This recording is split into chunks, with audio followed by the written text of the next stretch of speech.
al-Rassooli. He is the foremost expert on Islam. In my view, he is not only the world's greatest treasure and resource as it relates to understanding the world's most deadly menace, but also the most courageous individual that I have had the opportunity to know. Before we get to the primary topic I'd like to talk to you about this morning, IQ, I would like your comments on a declaration from James Clapper. I don't know if the name James Clapper means anything to you, but he's the National Intelligence Chief of the United States. He said this morning that this past year was the worst year in the history of global terrorism, the worst year ever recorded. And then he went on to specify that half of the deaths associated with terrorism occurred in 3 countries, Pakistan, Iraq, and Afghanistan. Is there a common thread to those 3 countries and to the rise of terrorism? Well, for people who are politically correct, there is no common thread, but for people who are intelligent, Islam. Islam. Yeah, there's 2 things, actually, that the 3 countries have in common. One is, and that terrorism has in common. First of all, some 99.9% of the world's terrorist acts today are perpetrated by one group of people. And who might they be? Muslims. Yeah. And not extremist Muslims, not radical Muslims, fundamentalist Muslims.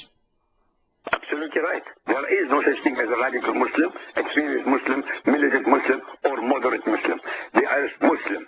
End of conversation. Yeah, as a matter of fact, even by me correcting the radical extremist point of view of this misnomer of that there is a radical and extremist view of Islam when there's only one Islam, by me using fundamentalist Muslim, I'm in a way being misleading, because there is no definition of Islam except Islam. It's the only Islam is the Islam of Muhammad, of Islam of the Quran and Hadith.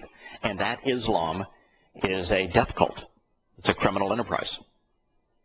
It is a criminal enterprise. It started, as we said a million times before, in Medina, 1400 years ago, in the year 622, practically AD. Yes. And Muhammad became the leader of the first organized crime syndicate in human history. And they have continued for 1400 years.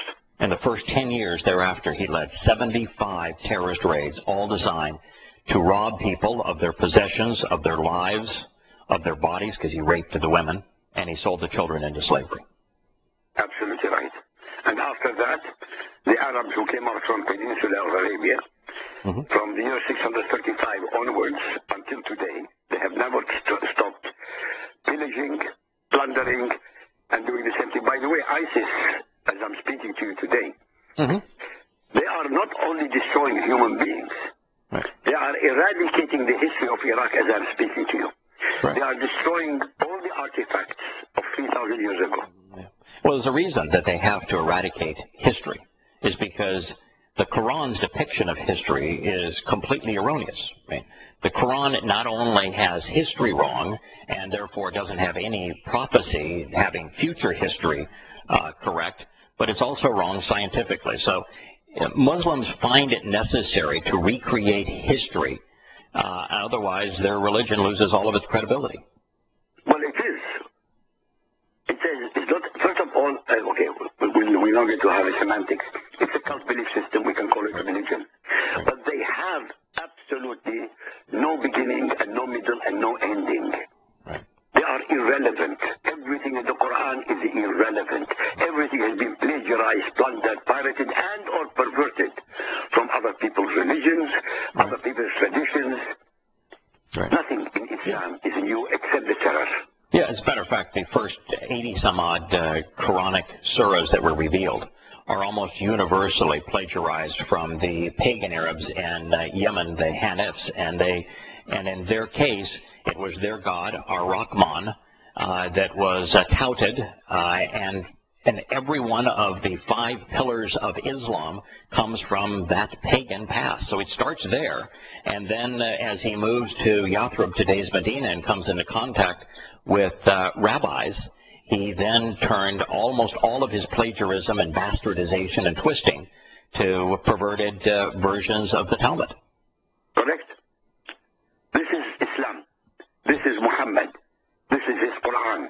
This is his Sunnah. Depraved, hate-mongering, war-mongering, misogynist, racist, intolerant, vile, and it's totally ungodly. Correct. Now, I wanted to ask you, is there another common denominator besides Islam and a place where half of the world's terrorist deaths took place last year? Pakistan, Iraq, and Afghanistan. What is the other common denominator? I can't think of anything more than that they are all Sunni Muslim, or most of them are Sunni Muslim. Well, let me put this out. I have been saying for some time that the Islamic State wants to be attacked, and that the reason that they're putting out their fraudulent videos, like, for example, the 21 Christians beheaded in Libya, the entire video from beginning to end is a fraud. The reason they're putting out their fraudulent videos, the reason that they're doing things to incite a response, is they want to be attacked. And that the reason they want to be attacked is, once you understand the Islamic mindset as it was perpetrated by Muhammad right at the first day of the Islamic era with the Pledge of Aqaba, is that the only way that a Muslim has a guarantee of entering Allah's perverted whorehouse of paradise is to be killed killing non-Muslims. Correct. So they want to die. Right. They want to be attacked. And so they are touting the West for the express purpose of being attacked so that they can die as a jihadist. Correct. But the irony of it, Hamas is exactly the same thing as ISIS. Correct. But when the Israelis defend themselves and kill the Hamas people, right, they say they demonstrate with rage. I would right. have thought they should be celebrating. Of course. Why do well, they are celebrating. They call the person a martyr. Now, there is a common denominator in Pakistan, Iraq, and Afghanistan. They're all countries America has invaded recently. We invade Pakistan with our drones, and we have invaded Iraq and Afghanistan. So if our military influence, our invasion militarily of those three countries, has resulted in those three countries having, there's 250 countries in the world. Three countries are suffering half of the world's terrorist deaths. And they happen to be the three countries that America has been the most aggressive invading militarily. Would you say maybe that our military response is counterproductive? It is. It has always been. So here we are touting our military as the answer to terrorism, and the three countries we have been the most aggressive in have gone from having virtually no terrorism. I mean, there was no terrorism in Afghanistan, in Iraq, or in Pakistan prior to the American influence. And we've turned them into the worst three countries in the world for terrorist acts.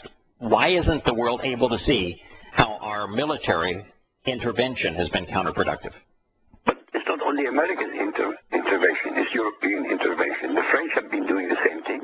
Yes. The British have been doing the same thing. In North Africa, they shouldn't have interfered in, against Gaddafi. Well, look at the result of bombing Gaddafi out of power. Now, what is Libya now? Not only Libya, the whole of North Africa Correct. has gone bad only because of Libya. Correct. Only because of Libya, nothing else.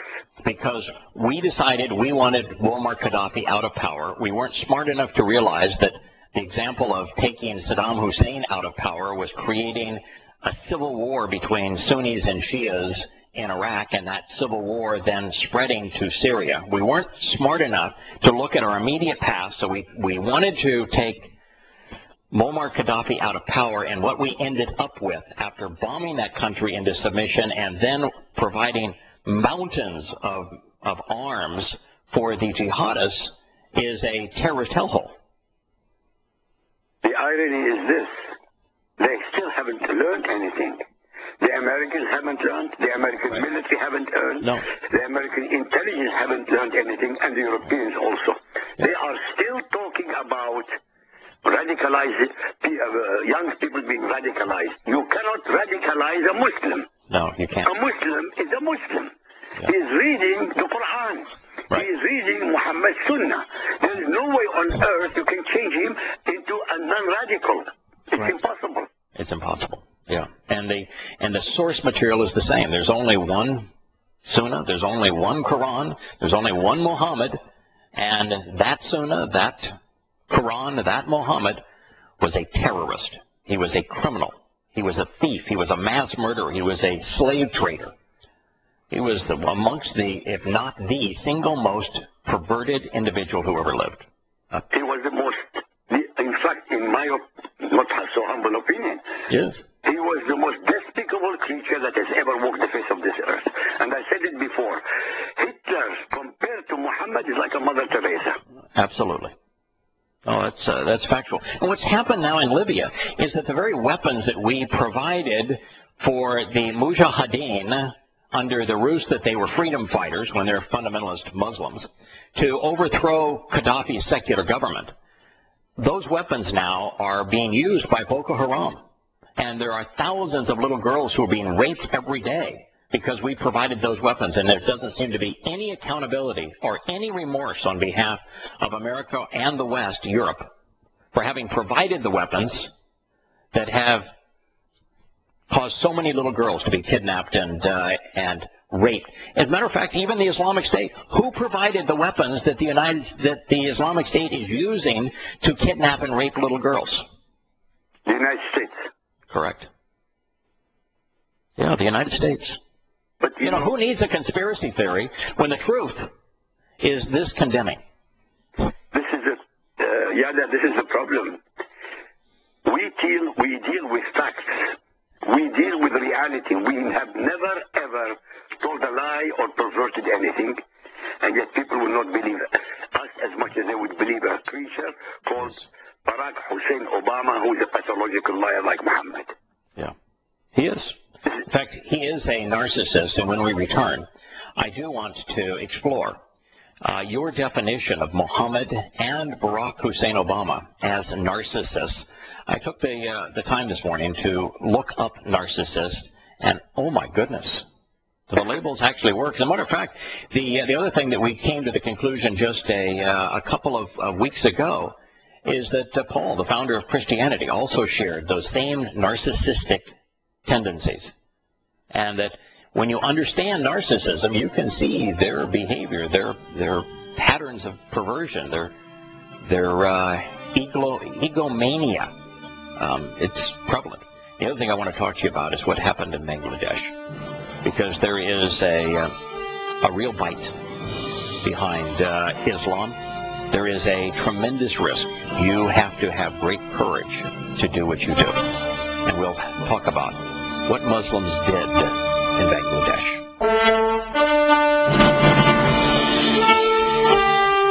In Bangladesh today,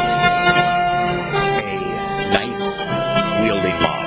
And to put this in perspective, the knives that this mob of fundamentalist Muslims was wielding were butcher knives. They hacked to death a U.S. Bangladeshi writer, and they mutilated his wife.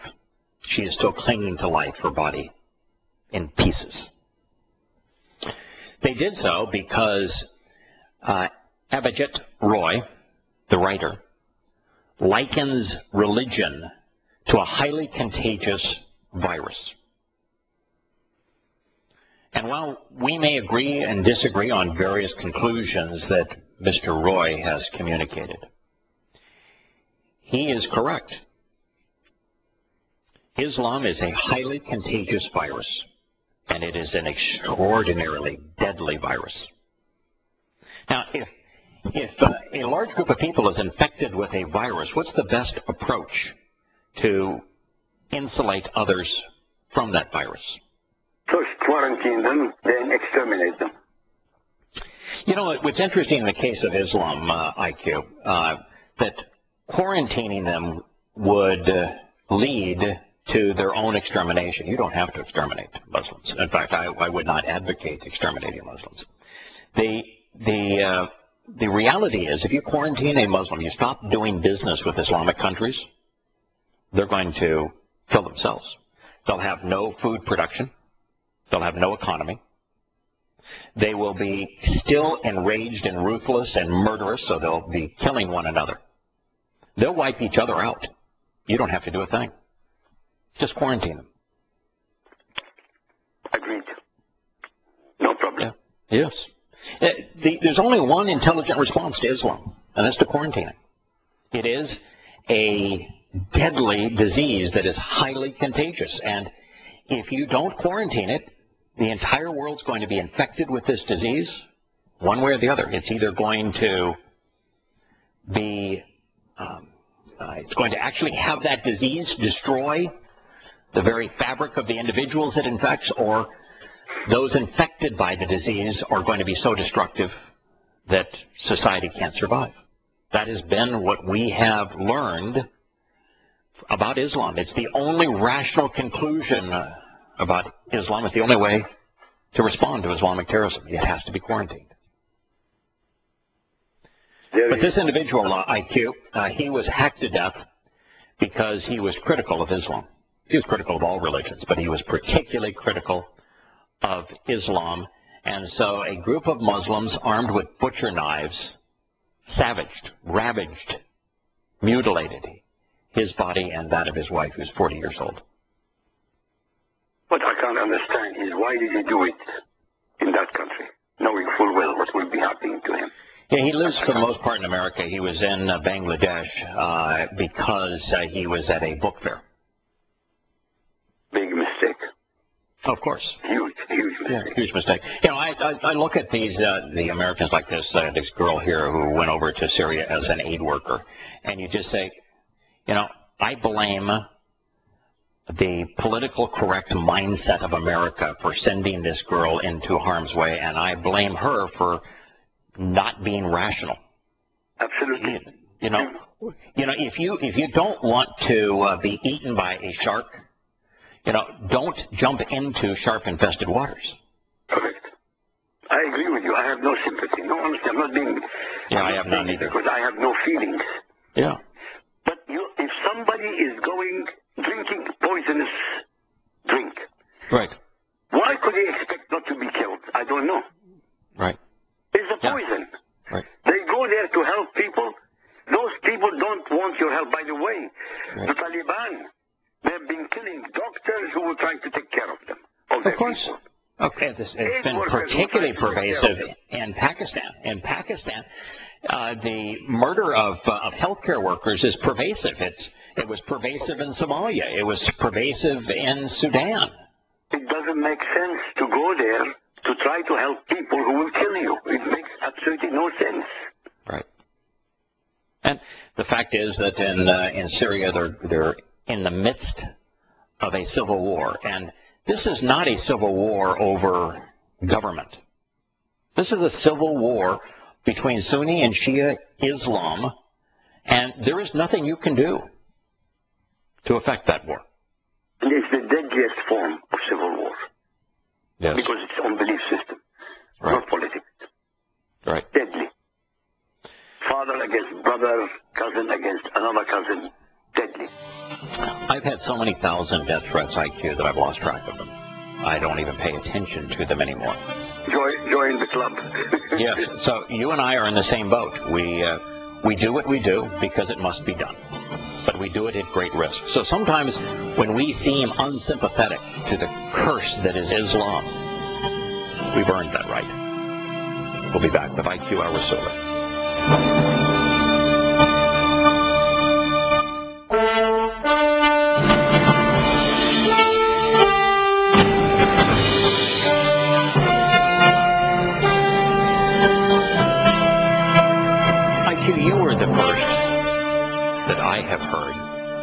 To label Islam a criminal enterprise, a criminal syndicate. And when you contemplate Islam's declarative act, its foundational move, which was the raid of the Badr caravan and the purpose of that raid, and then the 74 terrorist raids that followed and their purpose, which was to steal, it's obvious that you're right. And there really isn't anything more to Islam than understanding that it's a criminal enterprise. But you were also the first to label Muhammad a narcissist. I want you to tell me why you did that, and let's talk a little bit about narcissism and what we can learn about narcissism. And you also apply that to an individual, and that's the reason I looked it up today, because Obama made some announcements on ammunition today and the FCC, net neutrality, and the Keystone Pipeline that all screamed narcissistic behavior to me, as well as his unilateral move on amnesty. They're narcissistic behaviors. So why did you think that Muhammad was a narcissist? Because when I studied the background, I came out to a very simple conclusion. This is a creature who was born unloved, completely unloved. Correct. His father died before or just after he was born. His mother never suckled him. No, gave him up to a Bedouin to raise him, and she obviously abused him. Okay, so he never ever had love from anybody. No, particularly from women. He felt abandoned by women. He hated women. Definitely, because he was abandoned by his wife, by his mother. Right. That's why he became a rapist. That's why he became a pedophile, is to lash back out at the women that he came to hate. Absolutely. Especially after he married Khadija. Khadija was a very powerful woman, according to the traditions of the Muslims. Mm-hmm. She was 15 years older than him, but she was rich, she was powerful, and she dominated him. There's no question that she dominated him. Right. In fact, she's the actual impetus for Islam, because Muhammad, after his first encounter with the demonic spirit in the cave, where the spirit almost killed him, very similar experience that Paul had in terms of his demonic experience on the road to Damascus, where the spirit almost killed him. Muhammad tried to commit suicide and said, "I have been demon-possessed." And it was his wife, Khadija, that said, no, that's not going to be. I'm not going to allow you to make a fool of me by making such claims that you were committing suicide and that you were demon-possessed. No, we're going to say that Allah, the biggest rock here in the rock pile known as the Kaaba, has chosen you to be his messenger. And that's the story you're going with. Without Khadija, there's absolutely no choice to say that. Yeah. Without Khadija, there would have been no Islam, right, and nobody would have heard of Muhammad ever. That is correct. Khadija was the master of Islam. Correct. Without her, nothing would have come. Right. And that's, by the way, that's not our opinion. No. That is exactly what the Islamic source materials reveal. Yes, but this is the type of comment no Muslim cleric would ever mention. Of course. Never. I have never ever read anyone who wrote any books about Muhammad by Muslims or by their apologists who put forth the item that I was talking about. That without Khadija, there would have been no Islam. And without Khadija, Muhammad would have been nothing. Right. Yes, as a matter of fact, all it was at the time was the biggest and oldest rock in the rock pile known as the Kaaba, which helps explain, by the way, what Allahu Akbar actually means. Exactly. Yes. Akbar doesn't mean great. Akbar means either older or bigger. Right. And the biggest rock and the oldest rock in the rock pile known as the Kaaba was the rock that was so Allah. they translated or misrepresent Akbar as great. By the way, great in Arabic is A'zam. Greater is A'zam. That's why when they speak about Great Britain, they don't say Britain al-Kubra. No. Britain al-Uzma. So they literally misrepresent even the Arabic language to suit themselves. Right. Now, as it relates to narcissism, so narcissism is typically born out of a childhood of abuse. And then the person is trying to reestablish some sense of esteem by overemphasizing themselves, by associating themselves with others, typically with mythological representations of others, to elevate their own status because that status was taken from them during childbirth, during their youth. Correct? If you give me a few seconds, I would like to explain to our listeners what are the characteristics of a person who is a pathological narcissist. There are 9 characteristics. Okay. And by the way, when you're telling this list, Christians should think about Paul, the founder of their religion, and Americans should think of Obama, the President of the United States. Exactly. 4. You start with the person who is a narcissist has a grandiose sense of self-importance. He exaggerates his achievements and talents. He expects to be recognized superior without commensurate achievements. That was Muhammad, and this is exactly the same thing as Obama. He's also preoccupied with fantasies of unlimited success, power, brilliance, beauty, or ideal love. Exactly the same thing when somebody studies the history of Muhammad, and when you watch Obama or you listen to his talks, exactly the same. Yes. They believe that he or she is special and unique. If you look at Obama, the way he talks and the way he holds his head, he thinks he is unique. Yes, matter of fact, Time Magazine, when he was first elected president, before he actually became president, Time Magazine, in their back of the front cover editorial said, "It's as if he were God." Correct. Absolutely. Now, he requires excessive admiration. Muhammad loved admiration. He had to have admiration. He could not countenance anybody who goes against him. In fact, the name that he chose, Muhammad, actually conveys that, one to be admired. Yes. He does that in the Quran. Right. Word for word in the Quran. He demands it. Right. He says Allah requires other people to have him, and he is the first perfect and the most perfect human being. Right. The Quran actually says that Muslims must follow his example. They must be like him. Yeah. Mm-hmm. Another item, which is item number 5 to be exact, the narcissist has a very strong sense of entitlement. That's why Muhammad was entitled to 20% of all the plunder. Yeah. 20%. Yeah, that's why the Abominator is entitled. Yeah, that's why the Abominator is entitled to bypass the American Constitution and impose his will. And so the FCC net neutrality story, the eliminating AR-15 ammunition, the veto of the Keystone Pipeline, all of those things, amnesty, unilateral, he's entitled to impose his will. Yes, but the irony is this.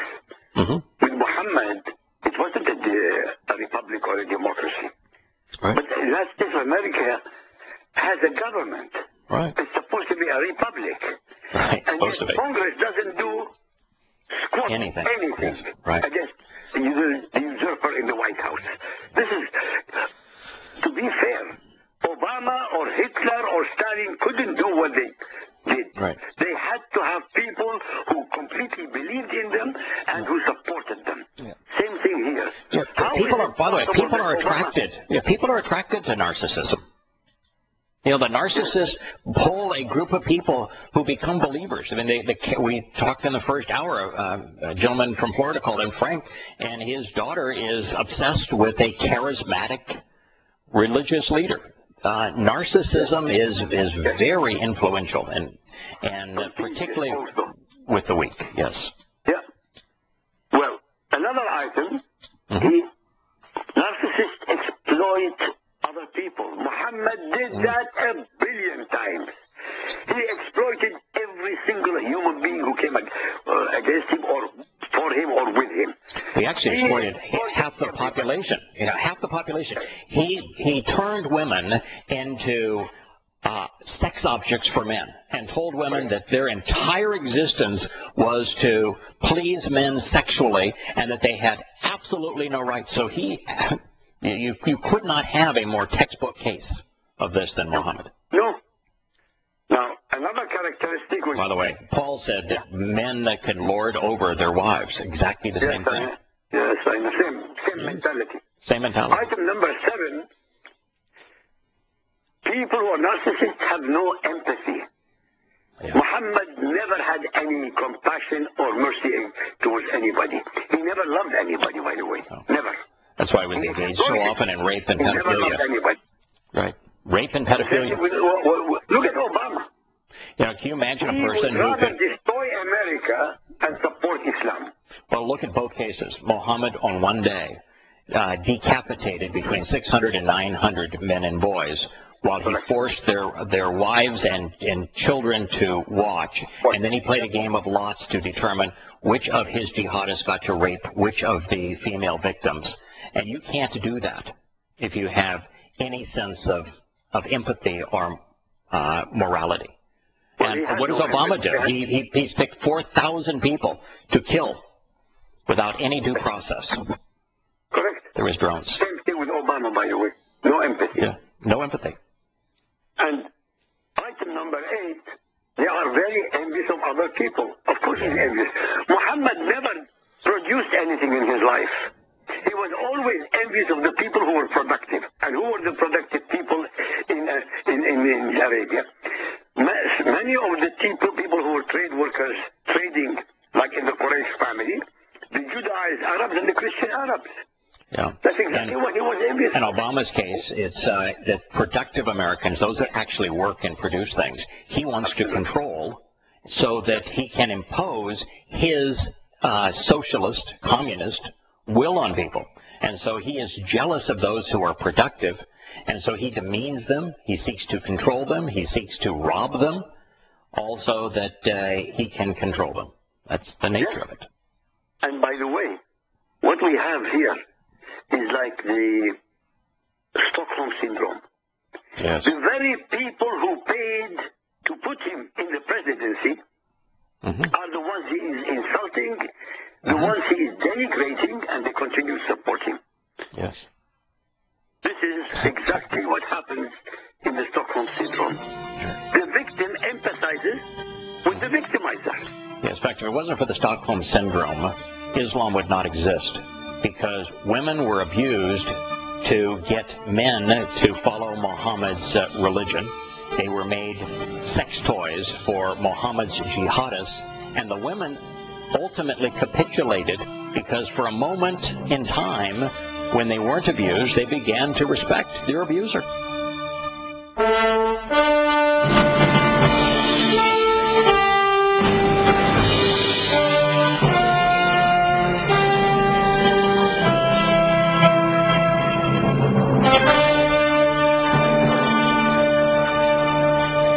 When you boil it all down, Muhammad was a narcissist. And all of Islam flows out of his own personal battles, this terrible personality disorder that drove everything he said. As a matter of fact, it is narcissism that caused Muhammad to claim that he was receiving messages from Allah, when in fact he made them all up to satiate his own personal lust for sex, power, and money. In every verse in the Quran, it is always towards Muhammad that they point. Allah is only used as a divine threatening wit to put his followers in line. The version of the Quran is first Muhammad's followers, that they should obey him blindly and unquestioningly. Otherwise, his God is going to torture them. Sorry? Otherwise, his God is going to torture them in hell. Of course. That they should follow whatever example he may set, which is his sunnah. That they should believe that he is a messenger of Allah. That they should know that Muhammad is superior to any and all other Arabs, if not to humanity. That he, Muhammad, has intercessory powers with Allah. That revelations come to him whenever and wherever he needs them.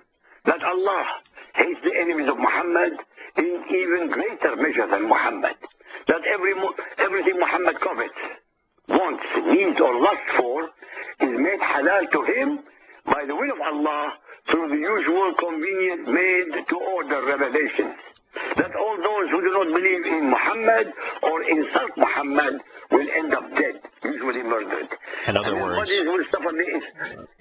in other words, Allah and Muhammad are one and the same. Are the same. Yes. Yes. And it's the only informed and rational conclusion you can draw from the evidence. And that the reason the Quran is so immoral, so violent, so repulsive, so errant, so contradictory, is because Allah and Muhammad are one and the same. The Quran reflects everything that was wrong with Muhammad. It's nothing more than that. The Quran is Muhammad's autobiography or alter ego. There is absolutely no doubt about it for anybody who is fair-minded and has two brain cells of logic. You cannot come to any other conclusion. To even think that any kind of God could have put down these abysmal sentences, these hate-mongering sentences, these stupid verses, one has got to be really, as The only difference really in Islam and the mafia is that the mafia says, if you try to leave us, we'll kill you. And of course, that's what the Quran says in the 4th surah. If you try to leave us, we'll kill you. And, and if you are with us, you're going to be like us, which means you're going to be engaged in criminal enterprise. That's what the 8th surah of the Quran says. So, and our primary tactic is going to be terrorism, which is what the first 9 surahs of the Quran says. So, in that regard, the mafia and Islam are identical. The only difference between the two is that in Islam, women are degraded to sex objects, and that's not true in the mafia. They respect women. And number 2, in the mafia, they do not claim eternal damnation and eternal torture for those who oppose them, and Muhammad had his alter ego declare that and actually specify how he was going to torture disembodied souls forever in hell. While he's watching them in hell. Right. Exactly. So that's really the only difference between Islam and the mafia, is that Islam is worse than the mafia in those 2 regards. And, the mafia is a bit more discriminating. Islam is a declaration of war against all humankind. It will not stop infecting people until there's no one left to infect. Absolutely. IQ, we have a Frank. I'm sorry. We had a caller that I forgot to get to in a timely fashion, but that Jim from Pennsylvania that was watching a CNN news program today where they said that the Islamic State is in position to usher in the second coming, where the Islamic Esau, which has been misassociated with Jesus, which is a misnomer by itself, is going to come and convert the entire world to Islam. Any truth to that? Of course not. Yes. Bullcrap, bring more bullcrap. Right.